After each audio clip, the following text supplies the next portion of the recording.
You are listening to KC Sports Network, proudly presented by Emprise Bank, your partner in possible. It's the KC Laboratory presented by Emprise Bank, member FDIC. It is the Conference Championship edition of the KC Laboratory.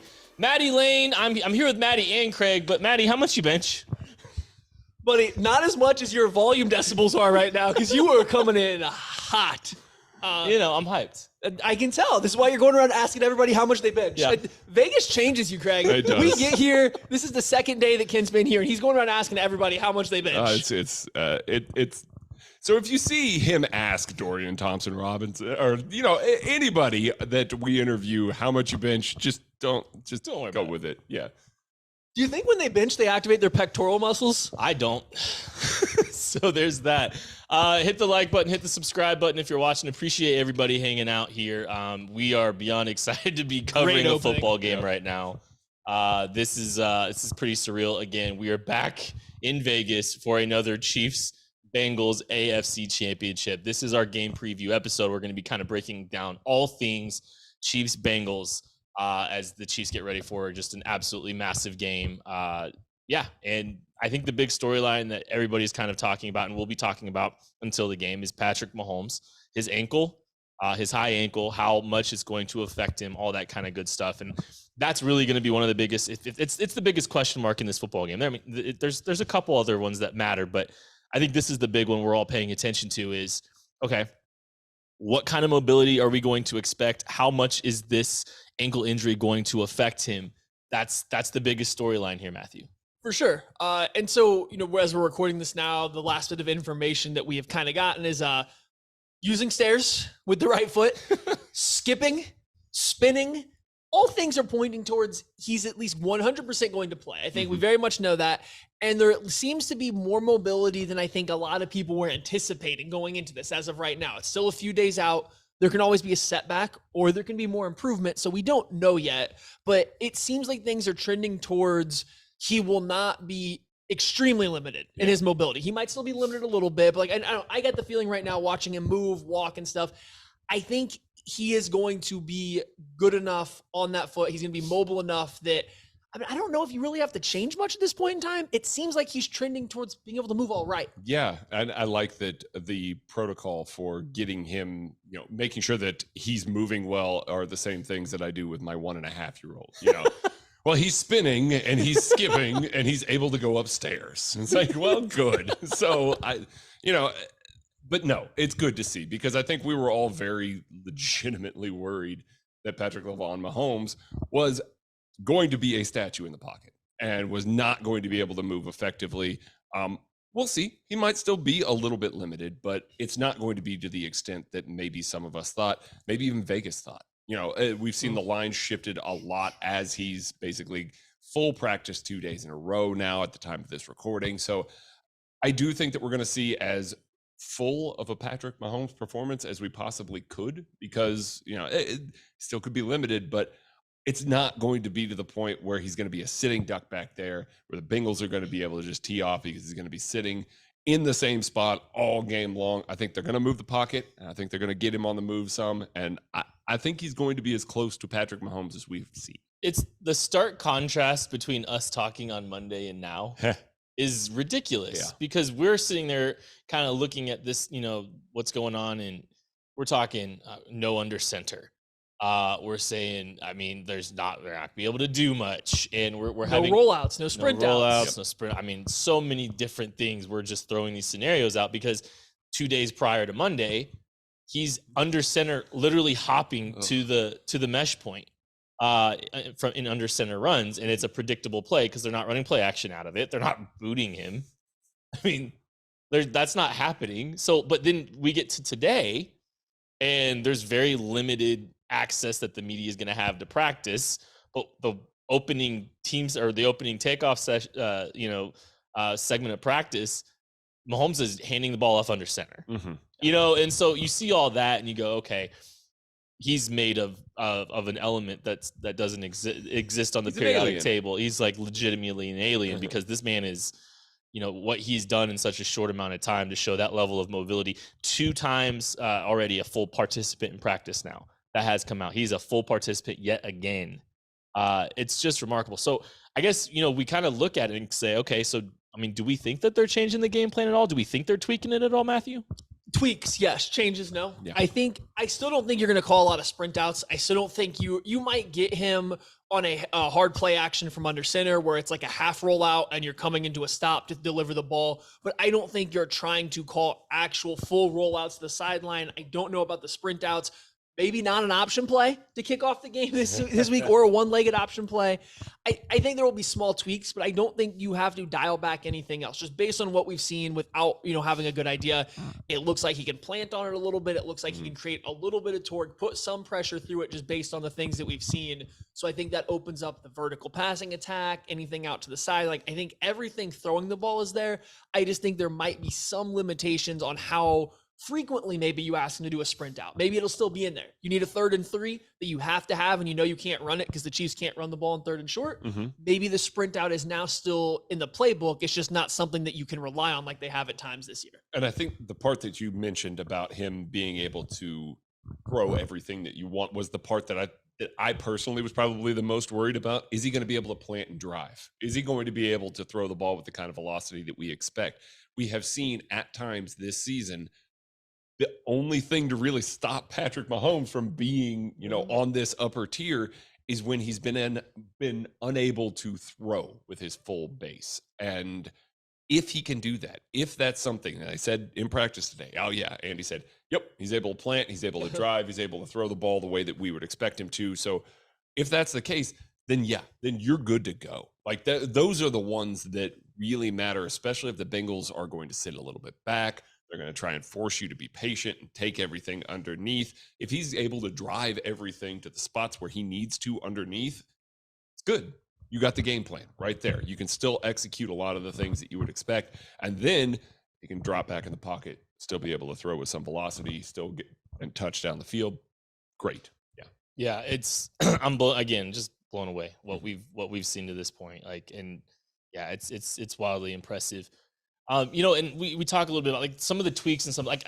There's still a level of elevation to the rest of the supporting cast around Patrick Mahomes. Like, I think the burden is still going to fall on that offensive line. Like, that's one of the things that I think you're going to look at here. The Bengals are one of the worst at pressuring the quarterback. Their pressure rates are not, or their sack percentages, they're not like the most elite pass rush. When it comes, like, you look at some of the numbers, but that doesn't mean anything in a game like this. Yeah. This is, you still have the burden's still going to fall on this offensive line to step up and kind of elevate their game, both in pass protection, obviously, but like in the run game. If they can get the run game going a little bit that can kind of support Patrick Mahomes in a big way as well. Some of the issues that the Chiefs have had with the Bengals is the offensive line's been beat up in these games. Like the Bengals defensive line, the Bengals front seven has played better than the Chiefs offensive line has. And for a team that maybe doesn't produce the most pressures, they do a pretty good job of converting those to sacks. They do a really good job of converting pressures in the later part of the play, like getting pressure late in the play, staying home, staying responsible to their run gaps, playing assignment sound football. So that's where they have found the most success against the Chiefs, is when plays do break down and then Mahomes is trying to turn into that magic that we all love. That's what the Bengals really thrive for. The only guy that gets a ton of instant pressure is Trey Hendrickson. And even then, he's just not like your traditional, I'm going to win in 2.5 seconds kind of rusher. So it's there for the Chiefs offensive line to have a good game. It's very much a possibility, but they don't have a good track record versus this Bengals defensive line. And now we are dealing with Mahomes, who we don't think is going to be severely limited, but a little bit. You don't want him running for his life 24/7. So that goes into coaching staff to get the ball out of his hands. But the offensive line, they got to play better this time around versus the Bengals than they have the last 3 times. Especially against the 3-man rush. Like, that's the part. The Bengals are one of the most effective 3-man rush teams in the league. And part of that is because they do it all the time. There's not a ton of teams that are relying heavily on the 3-man rush in the same way the Bengals are. So they've got to do a much better job of not allowing pressures, even late in the rep. Like, if you got 3-on-5, you have to win that every single time. It doesn't matter if Patrick's drifting out of the back of the pocket. It doesn't matter if he's stepping up through the pocket. You've got to do your job and make sure that you can seal off all of those guys and don't allow any pressure in those looks. That is what has killed the Chiefs. That is what killed Patrick Mahomes. That drop 8 coverage where you've got guys flooding the secondary. It takes longer to kind of find the seams in those zones, find the areas of the field that he can actually target effectively. And if he's not able to do that because he's constantly getting pressure in his face with 3 individuals, like, it's a bad day. It's a bad time. So they have to do a much better job than they have recent history against the Bengals in that regard. I do think that Mahomes has gotten better against that 3-man rush though, too. And I think that's something you got to take into consideration as well. And you look at the totality of the season, you look at, what the Bills were able to do to him a little bit. What was his response? He was a lot better hanging in the pocket a couple weeks following that Bills game where they were trying to flush him. And once he got flushed, they had someone ready there to kind of chase him down. Well, Mahomes' response was, okay, fine, watch me. And he went and stuck in the pocket. He hung a little bit longer the next couple weeks. I think that's going to be one of those things. It's like he's going to have to be a little bit more intentional about operating from the pocket this week. And I think he probably knows that. I don't think you want him moving too much. You don't want him running around. And I think there's probably going to be some plays that he burns a little bit more frequently. Like the number of plays he burns it'll probably still look not entirely like what we saw against the Jaguars in the second half, but I think there are going to be some moments where he's kind of got to burn the football a little bit and be a little bit more smart about that. One of the conversations, like when we're talking about all this stuff, and I probably should have brought it up earlier, but like I'm thinking about like, okay, we're going to try to protect Mahomes a little bit better. You got to step up, you got to have a better game. He's going to have to operate in the pocket, like all these little elements. It's going to be a big pain management thing for him on Sunday too. And I think he kind of alluded to that a little bit. It's like, we're going to have this ramp up. Wednesday practices are easier than Thursday practices, so this one's a little bit more intense. So hearing that he practiced as a full participant is really encouraging, considering Mahomes used Thursday as a pretty big benchmark for all this. But it's all ramping up into that Sunday. And Sunday is going to be, it's pain management a little bit for him. But you hope that you mitigate how much he's got to respond with that ankle. And I think that's one of the big things with all these things that we're talking about, all these elements of the game. It's got to be a little bit of pain management. You got to help him manage it as much as he can. And that's certainly going to be a huge factor. And so then the other part of this, besides just the Chiefs side, you still kind of got to pass the ball on the Bengals defense, which is playing very well, right? Yeah. So what are the Bengals defense doing so well to limit opposing offenses? And we kind of seen it against the Bills and the Chiefs. They just say, hey, take whatever you want underneath. Just have it. We'll rally to the football and tackle. And the Chiefs in this regular season matchup, they actually did that pretty well. They were a very efficient offense.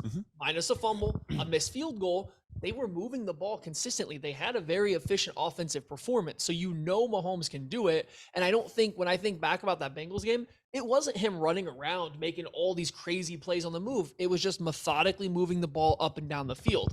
That is something this Bengals defense gives you. That's how they want quarterbacks like Mahomes to try to beat you. Now, they will bait you. They will show too high and rotate into single high coverage. They will bring a Mike Hilton off the edge nonstop, even against the Chiefs. Like, they will do a lot of stuff to bait you into these bad throws. Well, keep going. I'm just letting you continue your thought. I just letting you know I want to jump in next. No, okay. Sorry. And so they just you just stop anytime I point my finger up. It's like, well, we're in person. We can go back and forth. I know. We don't have to take turns. And I thought you wanted in, and now you're just like, I was going to let you finish your thought. You're throwing me off. Well, now we're. If you don't have your thought. So this is just like how the Bengals play defense. They just do a bunch of weird, annoying stuff like this to try to fluster the Kansas City Chiefs offense. It's working. Pinch off. So, but anyway, the trick is going to be, we're going to talk about it when we get to the Chiefs defense, changing the picture on the Bengals offense. So the Bengals defense does try to do that. It's not necessarily as much post-snap rotation. It's just they pick some weird defensive schemes to run that game, or calls to run that game. They mix it in. So the Chiefs will have to find ways to attack that defense. They will have to create some level of vertical stretch. The first time around, it was go balls to MVS, and he caught 2 of them. And then I think he pulled off another defensive pass interference on a third one. So they will have to create some kind of vertical stretch, but Mahomes is going to have to be efficient. It's going to be that efficient moving the ball down the field with the short to intermediate passes. And with his mobility, that might be the best game plan for him. Kent, the floor is yours. Kent, I would love to hear you talk what do you right got? now. You talked about Mike Hilton, and you talked about, some of the the nickel pressure and some of that overload stuff that they could potentially do to flush him. Like, that's something you could see for them to test the mobility is like, let's bring a lot of pressure to one side and try to flush him out of the pocket. Let's bring some cat pressures and try to flush him out of the pocket, get him on the move. Like, that is some things that I think you could see the Bengals try to execute just to try to get him, running off his spot a little bit, especially, maybe even front side a little bit. So he's either got to throw into it or he's got to run away from it opposite, and make it a little bit trickier on him to try to kind of, handle that ankle and manage that ankle. So like moving him off his spot, I think is something that the Bengals could try to employ. Do we think that Juju Smith-Schuster, who said that the game plan was fire, do we think that he thinks a game plan is fire if we're just going to be efficient and operate underneath? Do we think that it features him? Do we think it's fire because Juju's having a big game because they know they're going to try to take Travis Kelce away? Maybe. Lou Anarumo even said it in his presser this week. It's like, the number one thing we got to make sure, and I don't know if it was his presser, it might have been on the Pat McAfee show, but same thing. Someone would say better. But saying basically when they do the ring around the rosy, we just got to make sure we cover Kelce. Like that was his statement. So yeah. Well, like, okay, it's logical. Hey, let's try to take away the best offensive weapon or one of the best offensive weapons in football that got 14 targets last week. Travis Kelce even said, it was like, I expected more bracket coverage against the Jaguars, and I didn't get it. It's like, okay, well, if you're just going to let me have it, I guess. Well, and like that was the safety blanket for Mahomes too, in some big downs, like just playing short and throwing underneath. Like, okay, that's something you probably are anticipating if you're the Chiefs, and that's something the Bengals should try to do. Hey, Mahomes is already uncomfortable. Let's make him more uncomfortable by taking away his safety blanket. That's why you could say, hey, look, Juju Smith-Schuster, this is why the game plan is going to be fire and all that stuff. I hadn't heard that quote yet, so I was kind of excited to hear that. He's excited. He is, and yeah, I think that's a very good point. Is that if they're taking away Kelce, you're going to design an offensive game plan around Mahomes maybe not wanting to hold the ball for a long time, so that doesn't let you push the ball down the field, and Travis Kelce being taken away. Well, who's the next logical guy to kind of make up in some of this short to intermediate quick passing game area? Juju Smith-Schuster. So like that would make a ton of sense. We've seen him still be effective even this past week on a back shoulder throw, actually getting a little vertical down the field. So I could see them having some stuff for Juju that does make him feel like it's a pretty good game plan. I like hearing that though. Either way, no matter what his rationale is, it lets you know that Andy and Bieniemy and Nagy, they're in there, they're scheming some stuff up. They're working on things. Yeah, they're unloading the clip a little bit too. And I think that's the most important part is when we talk about that first Bengals game, and I don't think it's stressed enough. Andy Reid is constantly looking ahead, and if there's a game in the regular season, we've seen it time and time. Titans, Bills, Bengals, keep things close to the vest. Don't get anything out there because, hey, we might see that opponent in the playoffs again. And we see it time and time again in the AFC. This is one that they certainly knew, hey, we're just going to dink and dunk. We're going to take what the Bengals give us. We're not going to give them anything. Like, you go back and watch that game. It's just like, yeah, Mahomes was efficient. Well, what were they doing? Just taking what was there. Andy Reid coming out and being like, okay, this was the game plan. I knew how to beat these guys, but we were saving it for this very moment. I don't think enough is being talked about that because he is an expert at doing that. He does it time and time again. I fully expect that to happen in the same way that they did it to the Bills last year, where they clearly held some stuff back and then unleashed it on them in that divisional round. 4 NFL teams, 2 conference championship games, and only a few more shots to win big on the playoffs with DraftKings Sportsbook, unofficial sports betting partner of the NFL. Counting down to Super Bowl 57, new customers can bet just $5 and get $200 in free bets instantly. Not a new customer? You can feel the same conference championship thrills with stepped-up same-game parlays. Take your shot at an even bigger NFL payout and boost your winnings with each leg add up to 100%. I love the stepped-up same-game parlays. I know DraftKings loves me making the stepped-up same-game parlays. You always feel like you got a shot, and you always get the big wins. You get the big boost on their wonderful app that I just absolutely love. I think it's the best sportsbook app around. You can't beat it. It's very user-friendly. And here's what you got to do. You got to download that DraftKings Sportsbook app now and use code KCSN. New customers can bet $5 on the conference championships and get $200 in free bets instantly. Only at DraftKings Sportsbook with code KCSN. Minimum age and eligibility restrictions apply. See the show notes for details. People forget the game plan was actually kind of fire. In the AFC Championship last time. They got off to a hot start. They did.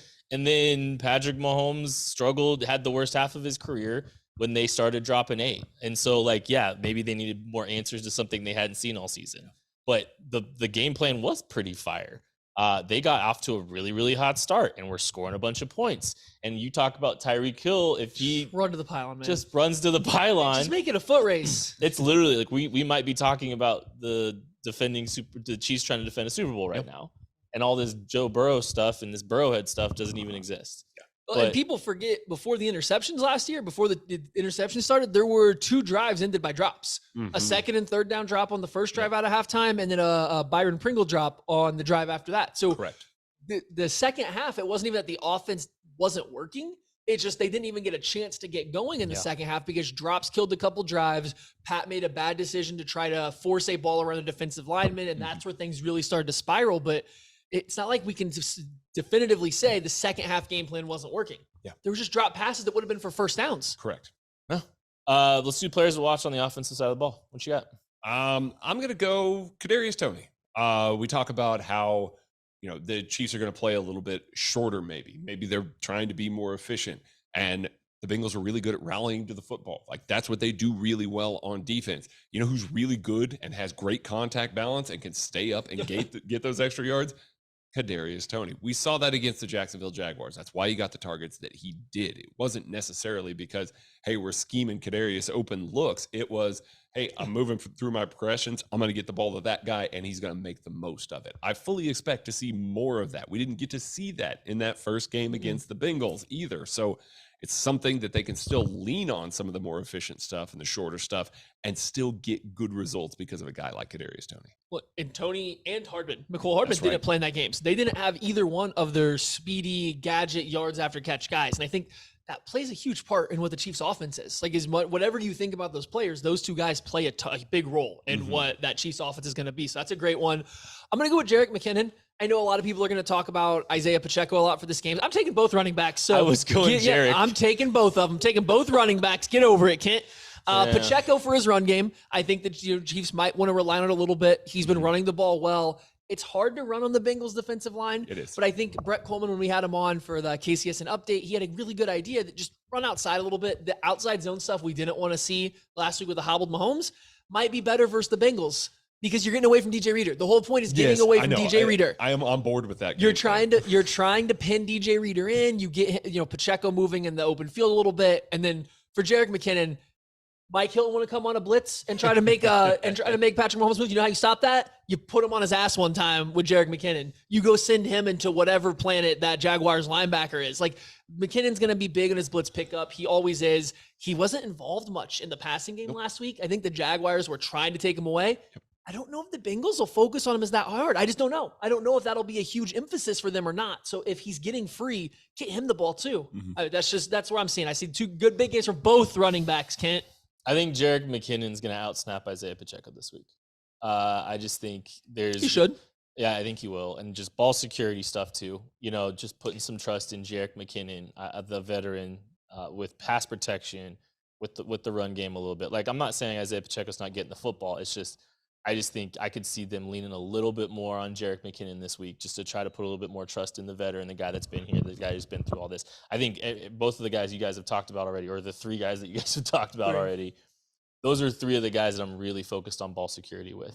I think those are 3 guys that they've got to, I don't think you're getting a Travis Kelce fumble, but the turnovers are going to be so important. We didn't really spend a ton of time talking about on the offensive side of the ball, but ball security, I think, is just going to be so crucial for this game. You can't, if you're going to dink and dunk, you have to protect the football. And those are the kind of things that can really change the outlook of this football game if the Chiefs don't protect the football. And that's how a lot of these guys step up on the offensive side of the ball for the Chiefs.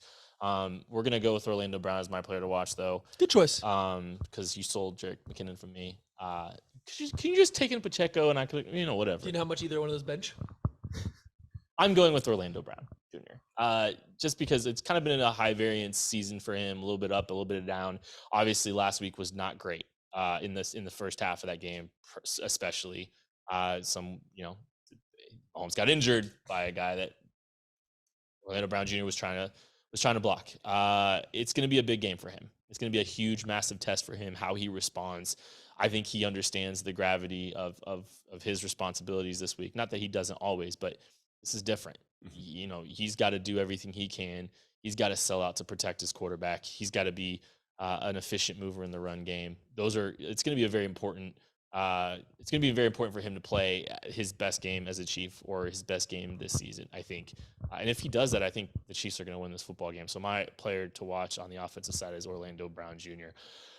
All right, defensive side of the football, Craig, breathing a sigh of relief. He's very excited. I don't know. What do you want to? What's the if you're picking one thing out? What's the one thing you want to just talk about first? What's the highest priority on the defensive side of the ball? Steve's getting in his bag. Let's go. Yeah. No. Steve Spagnuolo mentioned this week that he was going to get a little more into some exotic coverages.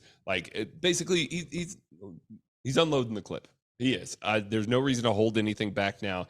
And based on the way the end of the season went from his coverage schemes and everything like that, he definitely was throughout most of the season. Sure. They were just allowing these young players to get comfortable with each other, calling some very basic coverage schemes and not worrying about it. It's oh, we got the rest of that. Don't worry about it.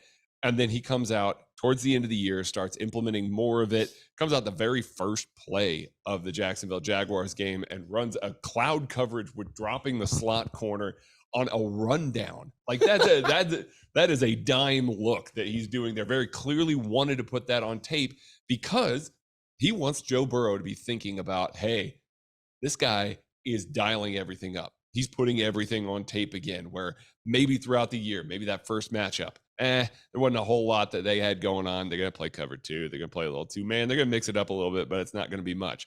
Now, all of a sudden, over the past 5 weeks, it has been just all out.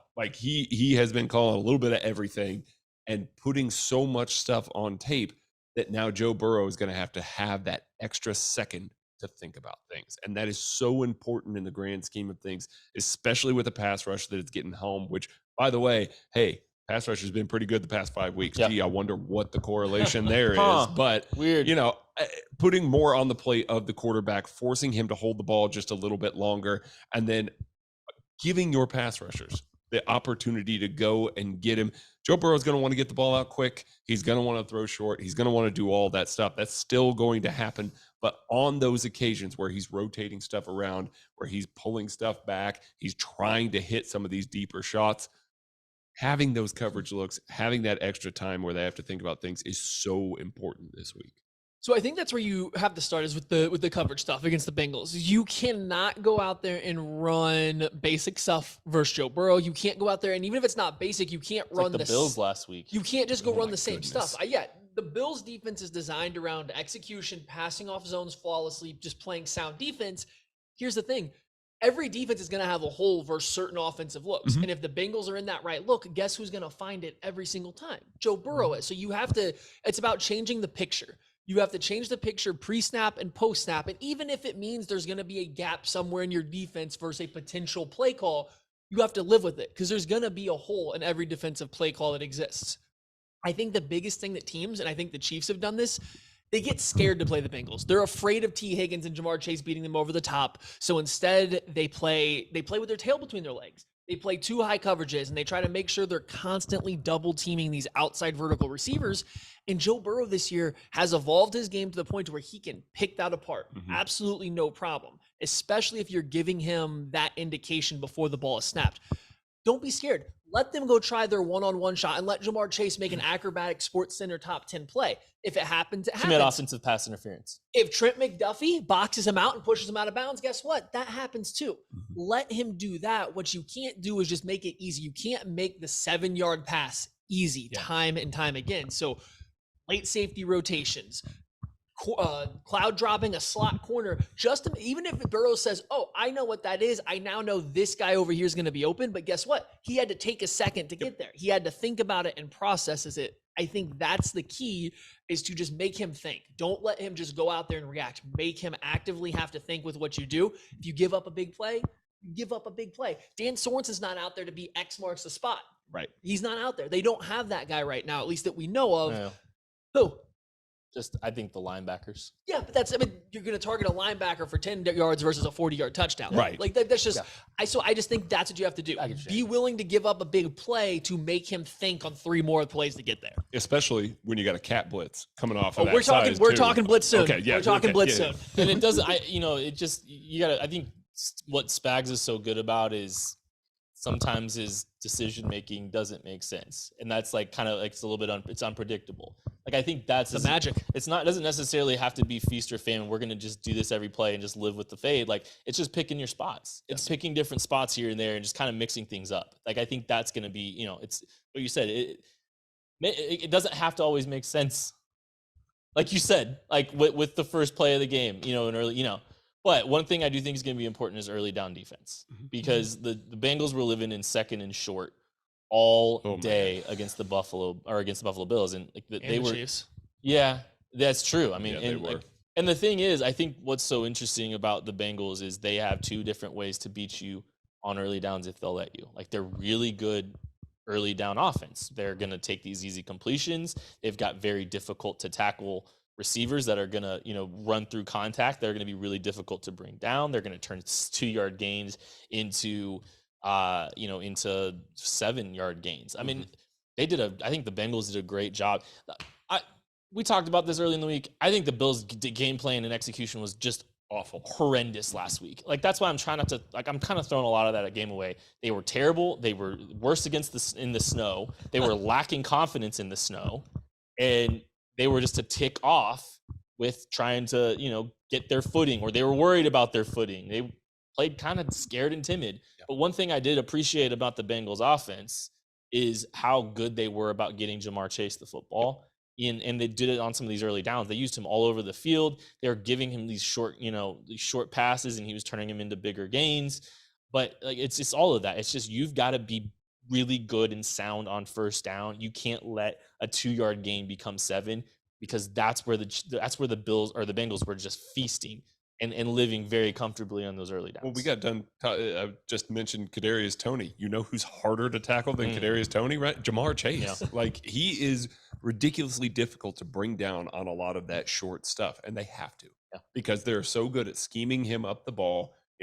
Lots of bubbles, lots of things like that. The Chiefs corners have been really good at defending those. You miss one tackle though, and that guy's going for 8, 10, 15. Like it's going to turn into a big play. So like Maddie's saying, you take some risks, don't be scared of that deep shot. But if you're not going to be scared of that deep shot, you have to collapse and force negative plays. Force those tackles for not even loss, 1 and 2 yard gains, and stay ahead of the sticks all game long, because this Chiefs defense, every time that you remember them not playing well, it's because they didn't play well on first and second down. I mean, it's very rare that Spags gets into a 3rd down contest where he's not on point. It does happen, but it's rare. So those first and second downs, nailed it. That's very important to this team. Well, I mean, the one way that Joe Burrow is second in the NFL in his time to throw, second shortest time to throw after the snap, and how it's like 2.5 seconds versus the Bills, is because when you're facing 3rd and 3, it's pretty darn easy to get the ball out real fast. Yeah. When you're facing 3rd and 7, 3rd and 10, guess what? Takes a little bit longer. A 10-yard route that takes longer to go than a 3-yard route. It's pretty simple. And so that's where the Bengals have been good. And I think this is where it goes into, the short passing game, getting down to Jamar Chase specifically. I mean, they'll scheme open at Tyler Higbee from time to time, or a Mixon or a P. Ryan. Like they'll get them in space too, but it's really getting the ball to Chase. And then it's the run game. Their run game's been really good lately. It's this backup offensive line. I don't think they're good at pass protecting at all. But I think they're physical, and I think they can lean on guys pretty good in the run game right now, especially off the left side with Cordell Volson and Jackson Carman together. Yes. I think those 2 guys together can do a lot. So the Chiefs' run defense will have to be sound. Doesn't have to be great. Doesn't have to be perfect. Just got to be sound. And it wasn't in the first matchup. Yeah. The Bengals, they will run a lot of different stuff. They will obviously run a lot of inside zone, but they'll mix in duo 1 week, and then it'll disappear for a couple weeks, and it'll come back. They ran a couple of those like wham trap blocks plays against the Chiefs the first time around, and it had the Chiefs linebackers in a mess, like just absolutely no clue what was happening. Yep. So you had the run defense has to be not great, just sound. You can't get gashed on the ground run after run. So I think that's going to be a part where the linebackers really have to step up.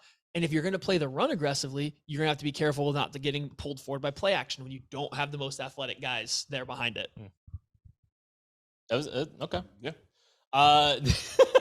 Okay, so we're going to talk about blitzing now? Yeah, No, let's do it. It's fine. Yeah, go for it. Okay. You want to? I got thrown out. I got just like distracted by your Yeah. great takes. I like how the Chiefs have adjusted. It reverted a little bit with Jacksonville, with L'Jarius Sneed was blitzing a lot coming out of the slot. Yeah. But I like how they've adjusted now to where Justin Reed's playing in the box a lot more and bringing a lot of the defensive back pressure in between the tackles. And the reason I like the mix-up in looks. I like that you have multiple different avenues to bring this secondary pressure coming, but it's specifically just on how you go about beating it. You want to bring a slot pressure off the edge. It's a little bit easier if you want to throw into it. There's a lot more space out to that sideline to throw into a slot blitz. Yeah. You want to talk about throwing away from it. The defense is technically going to be rotating away from where towards the pressure to cover that gap. You're going to create space on the opposite side. When all of a sudden that pressure's coming up the middle, though, when that pressure's coming from a safety in the box, throwing into that's a lot more dangerous. You have a lot more bodies. You have defensive tackles that can drop underneath it. You have linebackers driving down. You're not having to replace as far of a distance and cause as big of a full defensive, shell rotation. Yeah. So I think that adjustment for the Chiefs was seen as a direct response to how bad Burrow beat the brakes off of them trying to blitz For sure. in that first game. And now I really like the Reed blitz package where he's lined up within the tackles right now. Correct. Yeah. Blitzing through the B gap for him. I mean, we've seen it be a little bit delayed. Some people watching some Justin Reed blitzing, it's like, oh man, he almost had it. I wish that would have happened a little faster. Part of that's going to be contained. Part of that's part of the fit there, but it's been very effective. He's been a free runner for most of the time here. So I mean, very, very effective in that regard. I'm also testing this with a lot of tech stunts on this offensive line. They haven't played together a ton. So working off of that and then bringing a blitz as well off of the edge of that, this offensive line might be in hell. They really might. We're trying to pass all that stuff off. And Samaje Perine, pretty good pass protector, pretty good, but not great. And you can find yourself in scenarios where if it's a guy like Willie Gay Jr. or even Nick Bolton, if they're blitzing, running through him, making the pocket uncomfortable for Joe Burrow. I can see a lot of instances where obviously defensive line is going to want to get their hands up because of Joe Burrow is going to get the ball out quickly. But on those blitzes, make them count. Make that pocket collapse on him. Whether or not you're getting hits on him, that's not necessarily the thing that matters. You want him thinking about, okay, well, last time we did this guy was in my face. Mm-hmm. He was right here. And that's that long that he has now. So now that timer's sped up in his head. Now you've got these coverages that kind of play symbiotically with the way that the front is working. It just all kind of comes together and you can create a better package for getting him uncomfortable. I don't think that offensive line was particularly good the week prior. Mm-hmm. I don't think that offensive line is as good as what it looked like last week. That Bills defensive line was not good. And they're not good. They were not good and they weren't playing well. No, it's just a lot of both of those things. Yeah. And so I don't have a ton of confidence that Hakeem Adeniji at the right tackle position is going to be able to play as well as he did last week. I think it'll be, and this is kind of going into the pass rush, and that's fine. Let's just do that. Okay. Unless you have more on the blitz. I mean, you probably have 10 more minutes on the blitz. I think you were good to continue on to the pass rush. Thank you. I appreciate that. I just think I think that this pocket is more easily collapsible than it looked last week. And the Bengals are 1 week removed from not playing particularly well and needing a Tyler Huntley terrible decision on a QB sneak to go rogue and not follow the play call and try to leap from his body length out from not winning that game. And I think the Ravens defensive game plan was good, but that pocket is more collapsible than it looked last week, especially if there's not going to be any snow out in Kansas City. The Chiefs defensive line's good.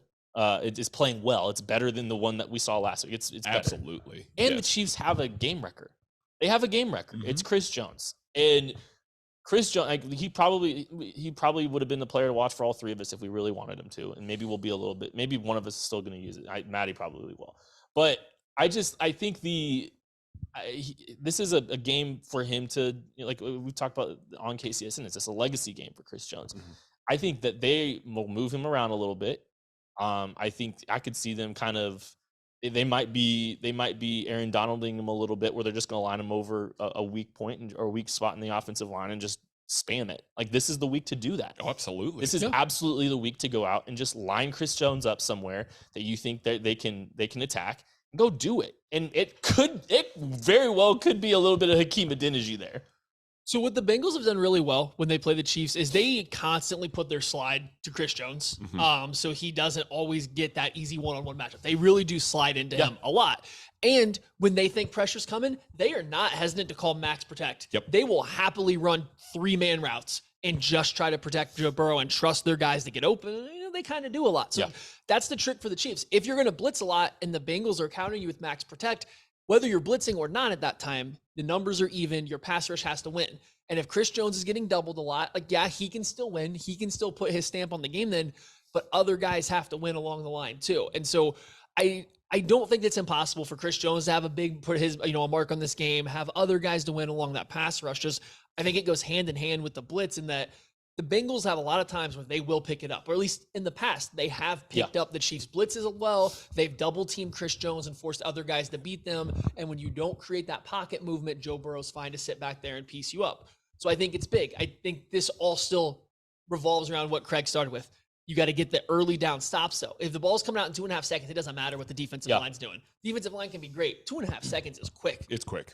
That ball's out. It doesn't matter if Chris Jones beats his double team or not. He can still impact some plays, but not enough to change the game. So it's just, there's a lot of things that have to go not right, but the Chiefs have to do well for the pass rush to really take over like it did last week. But I think they have the things in there. Another thing, sim pressures. You want to get Chris Jones not having to deal with so many double teams to the slide to him, occupy a center. Occupy a guard by getting Justin Reed sitting right there next to him after he's blitzed a couple times. Try to coax them into max protecting, and then when you drop out, they either have extra guys and wasted players, or you finally force a Chris Jones one-on-one. Yeah, and another element of this pass rush that we haven't talked a ton about, and we do talk a ton about in the KCSN Discord, is the type of rusher that Steve Spagnuolo prefers. Guess what's the perfect game for the type of rusher that Steve Spagnuolo prefers? This is the exact type of rusher that got the Bengals when they were playing against the Ravens. Going through the tackles, playing with power, collapsing the pocket. That's what these guys do well. That's what Frank Clark does well. That's what George Karlaftis does well. That's what Carlos Dunlap does well. That's what Mike Dana does well. You're just going to have these guys. I'm not going to be shocked if we just see them bull rush all game long. Just all game long, and test Hakeem Adeniji. Test these guys to anchor and stop a big power rusher. It made Joe Burrow so uncomfortable. That's why they played so poorly in that second half. A lot of stuff on the back end that they were doing. They were mixing it up. Joe had to hold on to the ball just a second longer, and now that pass rush is getting home through players. And I think that there's a ample opportunity to do that once again with these defensive ends. All right, players to watch on the defensive side of the football. What you got? I'm going Frank Clark. I mean, I like it. Yeah, Chris Jones is the obvious one there, but Frank Clark, he's just here. He's here in the playoffs, and he has a chance to have yet another big game in the playoffs for the Chiefs rushing the passer. We know that Joe Burrow is going to get the ball out quick. We know that the opportunities are going to be limited. We know that it's going to take something special to bring him down. Frank Clark just does that stuff in the playoffs. He's a different player. That's what he does. I fully expect that he's going to be a handful for whoever he's lined up against all game long, whether that is with the power or around the edge with the speed that he does have. I think that there are going to be opportunities. I think he gets another playoff sack for this team. I really do. I'm going to go with Willie Gay. He came out, said he wasn't impressed with anything about the Bengals offense. You know what? I'm fine with it. I know some of you guys you don't like it really. If he's going to say that about 30 other teams, then why not say it about the Bengals? Don't change who you are. Don't change your stripes because you're scared of the fraud goals. Just don't give them anything. That's a losing mentality. Only team that's been talking. If you're changing who you are, that's a losing mentality going to the game. If he would have answered that he's not impressed with any other team, then answer it the same for this game, in my opinion. Okay. But going with him because the linebackers were terrible the first time around. They were bad. And I think Nick Bolton can certainly play better. I think if Leo Chanel has to go out there and play in a base defense, he can definitely play better too. Willie Gay's the one guy that has this high-end dynamic athletic ability. He's the one guy that if I do see plays happening, whether it's as a blitzer, whether it is in coverage, flashing out to the flats on a running back, he's the one guy I can see really making a super dynamic play. And I think a couple flashy plays versus the run or the quick pass really set the Bengals, as we talked about with early down offense, but also their game plan. It sets them back a half step. And I think that matters a lot. Taking up some of that.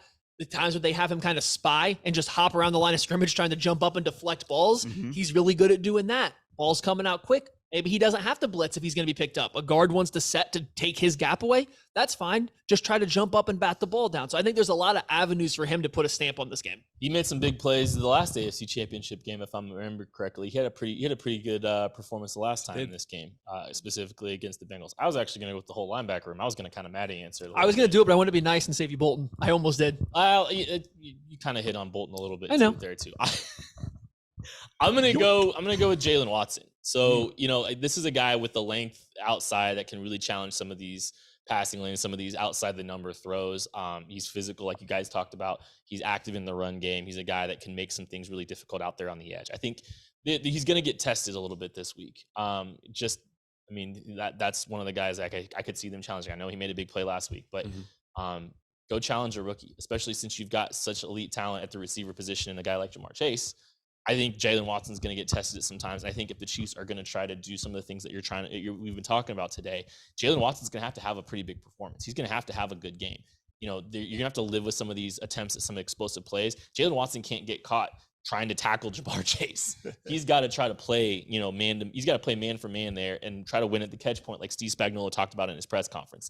He's going to have to be. I think they're going to challenge him. I think they're going to test him, and it's going to be on him to, be consistent at the catch point, be consistent playing the man, playing the ball, and not turning not bailing Joe Burrow out for trying to throw one of those fades outside the numbers. I don't care. I don't think it's an 80-20 ball out there. Screw that. It's still a 50-50 kind of thing. So it's going to be 50-50 this week, and Jalen Watson's got to go out there and he's got to play well. So let's go to prediction time. Okay. The Bengals are going to try and shorten this game. That's what they do. It's not just the Chiefs that they do that to. They've done it to everybody. Yep. They play a lot of 8-9 possession games. And that's because they are so efficient and so effective at what they do. I don't think that's going to be the case this week. I think Steve Spagnuolo is going to throw everything at him.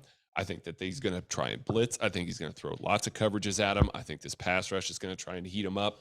And I think that these drives are not going to be 5 and 6 yard chunk plays. I think it's either stops or scores. And I think quicker scores because of blown coverages and things like that. I think there's going to be more stops than there are scores. And I have full faith that Andy Reid, Patrick Mahomes, Eric Bieniemy, and Matt Nagy have been scheming up exactly what they need to beat this Bengals team. Nobody wants to beat this team more than the individuals in that building. Hell, Matt Nagy just got here and he might want it more than a lot of people. The Chiefs are going to come out. They're going to play good football. They're going to take care of the ball. They're not going to take this team lightly, and they're going to continue to keep the pedal down all game long. Bengals have not scored over 28 points in a playoff game with Joe Burrow. They're not going to again. It's because he's not better than Patrick Mahomes. I got the Chiefs 35. Woo! Bengals 24. Woo! Ooh. So last year we were here in Las Vegas. Yes, we were. We were going into this game, the Chiefs versus the Bengals in Arrowhead. We were over at the Blue Diamond Saloon here in Las Vegas. I think we all felt really confident. Really? Real good. That game started. We felt real good. Confident. You're going there. You even get to halftime and there's the falter with the Tyreek Hill tackle. Don't care. You're confident the Chiefs are beating that tar out of the Bengals. Like a drum, some would say. Like a drum. Some would say. So that's what's happening. And then the second half happens and the pressure builds and you start to get nervous. And then the worst of the worst happens and they lose. And it was extremely deflating because it was a true upset. Nobody thought the Bengals were going to win. It didn't look like they should win. We as Chiefs fans were shocked and it sucked. Regular season comes around this year. We all think the Chiefs are going to be out for revenge. We think they're going to come out on a 26 and just put it on the Bengals because they want this because of all the smack talk over the past year the Bengals have done. The Bengals wanted it more. The Bengals came out into that game and they wanted it more than the Chiefs and they played like they wanted it more. And that really sucked. And so now leading up to this game, you got Burrowhead talk. You got people talking about smoking packs and people saying, I'm him after throwing wide open plays. This fraudulent football team has absolutely no shot to go into what they are calling Burrowhead and come away with a 4th straight victory against the Kansas City Chiefs. Absolutely, it's not happening. They are frauds. They are so shook. They are signing guys off the Chiefs' potential practice squad that were going to be called up in the game. That is an act of desperation from a fraudulent franchise. The Chiefs win this game 31-27 over the fraud goals. Oh, I don't know if I'm going to go rant. I don't think rant's coming out. You guys are going to try to goat it out of me. No. I just, Do it. I don't know if it's going to come out. But which team do you think has somebody that can bench press the most? Brandon Williams is a Chief. Yeah. It's Brandon Williams versus DJ Reader, right? Yeah, it's Brandon Williams. It's Brandon Williams. I agree. So they win. There's something about the Mahomes era where there was so many pinch me moments when he first got in here, right? Where you couldn't believe what you were watching. You couldn't believe that a player this good existed, and you couldn't believe a player this good was a Kansas City Chief. And there was just so many things about the first 2 years. There was just so many pinch me moments where you couldn't believe what you were seeing. Where Mahomes, in his second year as a starting quarterback, wins a Super Bowl. Where he carries a football team in his first real year all the way to the AFC Championship game. And you know nothing less than an AFC Championship game still At home under Patrick LeVon Mahomes. There's been a lot that's happened since then. There's a come down where I don't think fans are able to really have those pinch me moments very often anymore, because he is like the normalization of greatness that we've been talking about forever. He makes these things look so easy. He does so many amazing things where you just kind of, we know. Mm-hmm. You can only see so many amazing things so many times and not just become a little numb to it. And then you get this week and you get this opportunity where the emotions of this fan base, the emotions of this football team, seeing this team fall apart last year in the AFC Championship game, where Mahomes has one of his worst performances of his career, and you're faced with some adversity. Different kinds of adversity than you ever have, where Mahomes has a high ankle sprain, where you're worried about whether or not he's going to be able to move because he was gutting it out, barely able to move in the second half of last week's game. And this is setting up the way this is, the Bengals being favorites for most of the week. Now it's coming back a little bit, but fraudulent favorites. Continue. Fraudulent favorites. I look at this game and I say, this is one of those opportunities for a pinch me moment. Mahomes on a bad ankle exercises the demons of the one guy that's had his number and had this team's number for a right to go back to the Super Bowl. I think this is a chance. This is building up for a chance for him to give us one of those moments that we take for granted, and not because we don't appreciate him, because it's impossible not to, because of how good he is. I think you're getting an elite performance from Patrick Mahomes on a bum ankle. And then Kansas City Chiefs fans get to run their mouth for the next calendar year. All these stupid narratives that people are already trying to put on Patrick Mahomes don't get to happen, because Patrick Mahomes on a bum ankle shut up the entire state of Ohio. What? Shut up the Cincinnati Bengals. Shut up Eli Apple. If Joe Burrow actually whatever Joe Burrow's thinking, he doesn't get to think anymore. Get him. Like a drum. I despise the Cincinnati Bengals. I despise them. I despise the stupid narratives we have to put up with. I despise the luck that they've got. And I think it ends on Sunday in the AFC Championship game. I think Patrick Mahomes exacts his revenge, gives all Chiefs fans the ability to gloat, the ability to puff their chest out again. And I think this is a moment that reinvigorates the next wave of Chiefs players, the next Chiefs core, into the start of a dynasty run, where we get to start talking about this in a very tangible way. I think the Chiefs are winning this week, and I think they're winning in 2 weeks against whoever they line up against in the Super Bowl. And we will be here to talk about the Chiefs advancing to the Super Bowl this week. Thank y'all. Chiefs win 31-20. Let's go. We'll talk to you after a Chiefs victory. Like a drum.